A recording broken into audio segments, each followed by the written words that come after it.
오늘은 함께 낭독하신 본문을 중심으로 땅을 차지할 것이다. 땅을 차지할 것이다. 라는 제목으로 잠시 은혜를 나누겠습니다. 우리 18절을 다시 보시죠. 여호와께서 온전한 자의 날을 아신다. 온전한 자의 날을 아신다.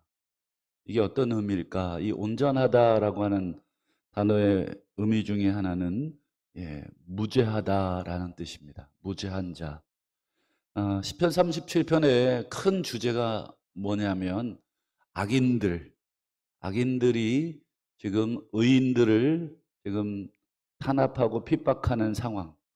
그래서 악이 강성하고 이런 상황이죠. 그래서 이 악인들이 의인들을 탄압함으로 의인들은 여러 가지 경제적으로, 심적으로, 또 영적으로, 또 사회적으로 고통 속에 있다 하는 것이었죠.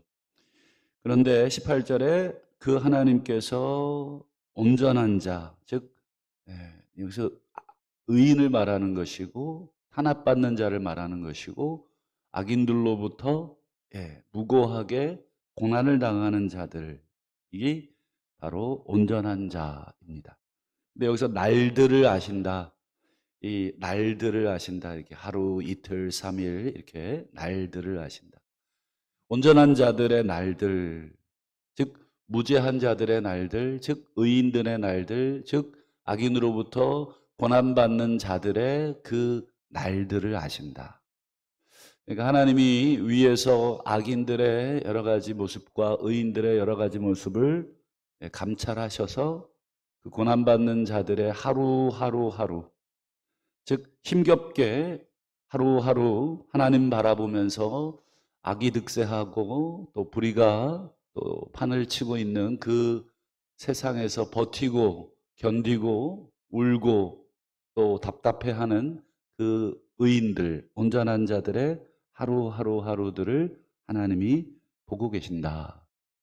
그래서 하나님이 그럼 어떻게 하시는가? 뒤에 18절 끝에도 보시죠. 그들의 기업은 영원하리라. 그들의 기업이 영원하다. 이 기업이 뭘까요? 우리 사업체를 말하나요? 하나님이 사업을 이제 하나 잘 일으켜 주실 것인가? 여기서 이제 기업이라고 하는 건 이제 상속물이 되겠습니다. 하나님이 상속하게 해주시는 것, 하나님이 주시는 그것, 하나님으로부터 받은 그것. 그게 뭘까? 여러분 이 시편 37편에 우리가 다 읽어보진 않으셨습니다만 계속해서 반복되고 있는 아주 중요한 단어 하나가 있습니다.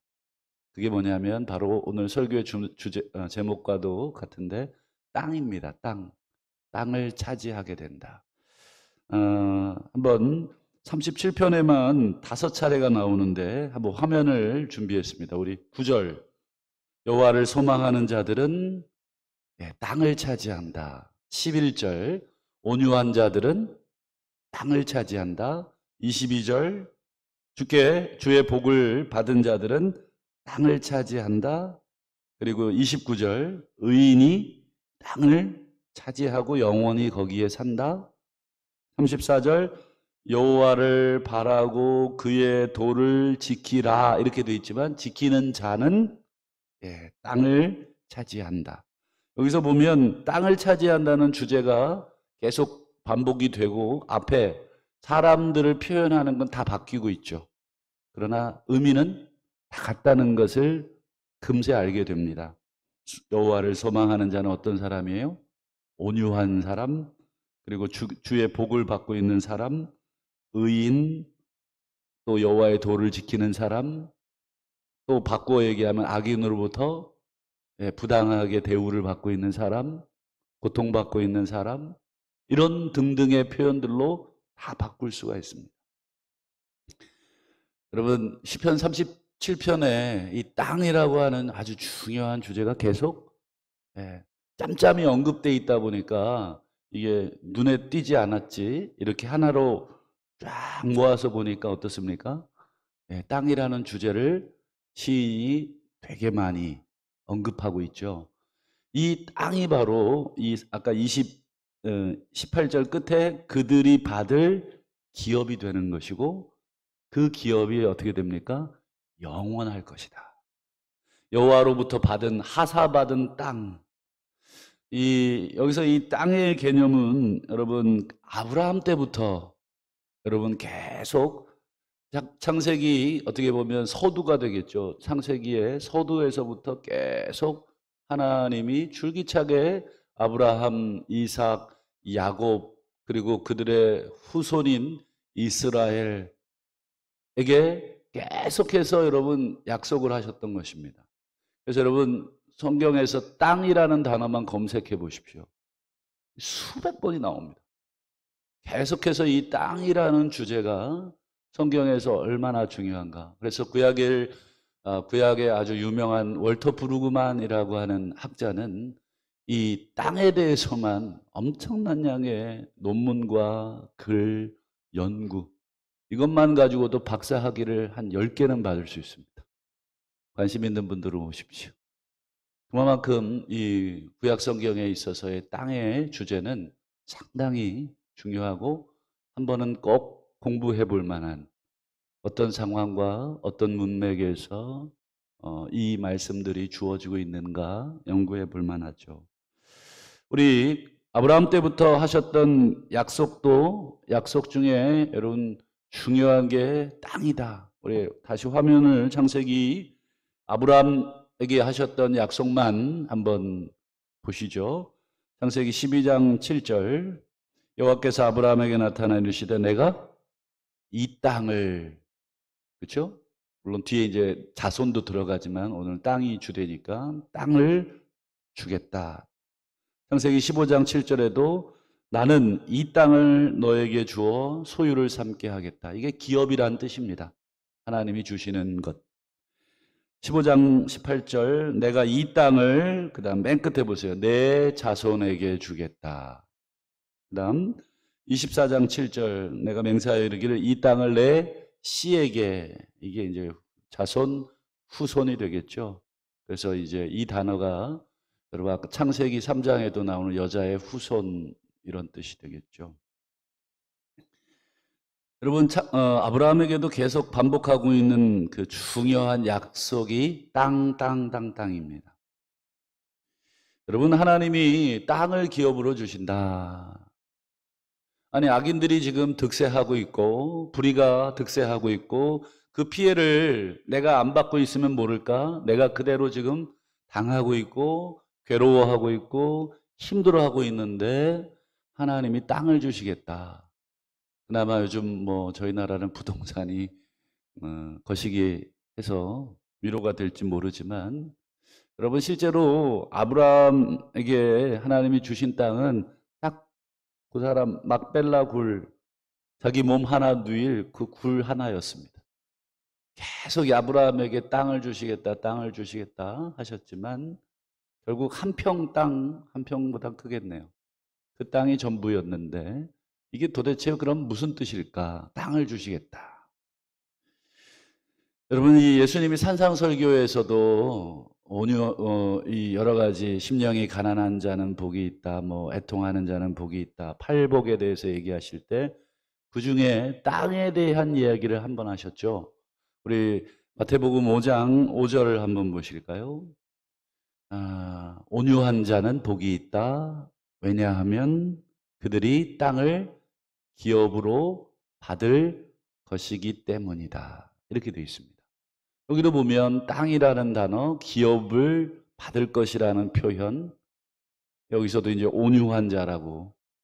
그러니 여러분 마태복음 5장 5절은 시편 37편에 아까 보여드린 그 구절들하고 똑같은 문맥이고 뜻이 같은 것이죠. 예수님이 왜 팔복, 즉 천국 백성들의 그 모습 그리고 그들이 받게 될 궁극적인 것. 팔복은 여러분 첫 번째 복이 여러분 천국이 저희의 것이다. 마지막 여덟 번째 복도 뭐예요? 천국이 저들의 것이다. 이거를 좀 어려운 말로 수미상관법이라고 합니다. 주제를 강조하기 위해서 앞과 뒤에 똑같은 표현을 통해서 이 전체의 주제가 이것입니다라고 하는 것을 강조하는 문학적 기법이 되죠. 즉 예수님이 지금 팔복 8개를 얘기했지만 이 모든 것들은 전부 다 천국이 저들의 것이다 라고 하는 전체의 주제로 감싸져 있고, 그리고 뭐 온유한 자, 애통하는 자, 의에 줄이고 목마른 자 등등등등 이 모든 표현들은 전부 다 천국 안에 있는 백성들의 여러 가지 다양한 특징들입니다.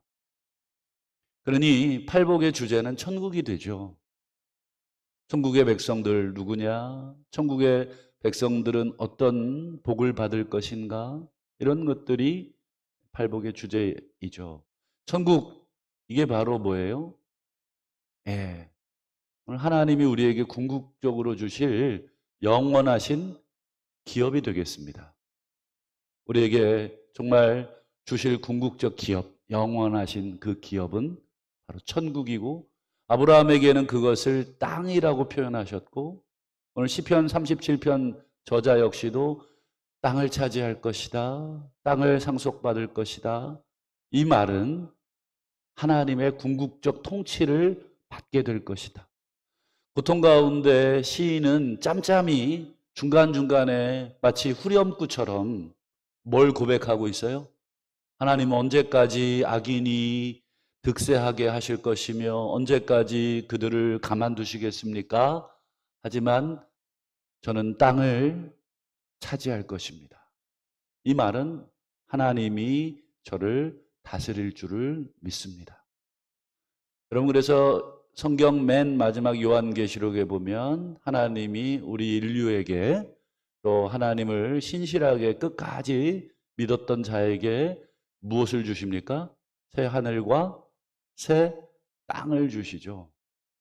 저는 뭐 땅 별로 안 좋아하는 사람인데 다른 거 줬으면 좋겠지만, 우선 그런 물질적 의미의 땅이라기보다는 하나님의 통치, 하나님의 나라, 천국, 이런 표현들입니다. 여러분, 하나님이 다스려 주신다고 하는 것은 여러분 가장 복된 것입니다. 여러분, 우리 통치자를 한 명 잘못 만나면 온 나라와 백성들이 얼마나 고통을 받습니까? 반대로 이 임금, 우리를 누가 어떤 지도자가 다스리느냐, 이거에 따라서 백성들은 행복하죠. 그래서 우리 중국에 아주 태평천하를 이뤘던 요순이라는 임금, 그래서 그것을 우리가 빗대어서 요순시대와 같다, 이렇게도 표현하듯이, 여러분 인간의 지도자도 그렇게 잘 만나면 백성들이 행복하고 온전한 기쁨을 누리잖아요. 그런 면에서 여러분, 하나님이 우리를 다스린다 하는 것은 하나님으로서 최고의 약속입니다. 그래서 여러분, 하나님이 예수 그리스도를 보내주시면서 하셨던 말씀이 뭐예요? 임마누엘. 이 약속은 하나님이 하실 수 있는 최고의 약속이고, 또 내가 너와 함께 하겠다, 이 약속은 하나님이 주시는 가장 복된 약속이죠. 그런 면에서 오늘 시인은 그 이야기를 하고 있습니다. 그래서 우리 말씀을 맺겠습니다. 지금은 악인들이 득세하고 있는 것처럼 보이지만, 그리고 하나님의 다스림이 잘 보이지 않지만, 여러분 하나님의 나라의 그 다스림은 여러분 하나님이 천국에 대한 비유에서 하셨듯이 여러분 겨자씨와 같아서 보이질 않습니다. 그러나 점점 커지고 있죠. 또 누룩과 같아서 그 영향력이 아주 미미하지만 결국은 가루 전체를 다 부풀게 하는 그 힘. 자고 일어나면 부풀어 있고 자고 일어나면 부풀어 있고, 언젠가는 완전히 다 발효가 되어서 하나님이 우리에게 오시겠죠. 여러분, 신앙인들은 바로 보이지 않는, 하나님을 모르는 자들에게는 전혀 보이지 않는 그 하나님의 다스림과 통치를 우리 삶에, 깨어진 삶이지만, 조각나 있는 삶이지만 그곳에서 조금씩 조금씩 볼 줄 아는 것이 신앙인의 눈이라고 생각을 합니다. 오늘 하루도 하나님이 땅을 기업으로 주시겠다. 이것이 가장 최고의 복인 줄을 믿고 불의한 세상 속에서 누룩과 같이 겨자씨와 같이 이 땅에 심겨진 하나님의 통치하심, 하나님의 다스리심을 발견하시고 사모하시고 그것이 내 삶 가운데 하늘에서와 같이 땅에서도 온전히 이루어지기를 기도하시며 승리하시는 우리 모두가 되시기를 주의 이름으로 축원합니다. 기도하겠습니다. 오늘 주신 말씀 붙들고 하나님의 통치하심을 여러분 오늘 이 새벽에 그래서 우리 개인의 삶, 또 우리 가정의 삶, 우리 교회, 우리 사회, 또 온 세계 하나님의 통치하심이 틀림없이 있습니다.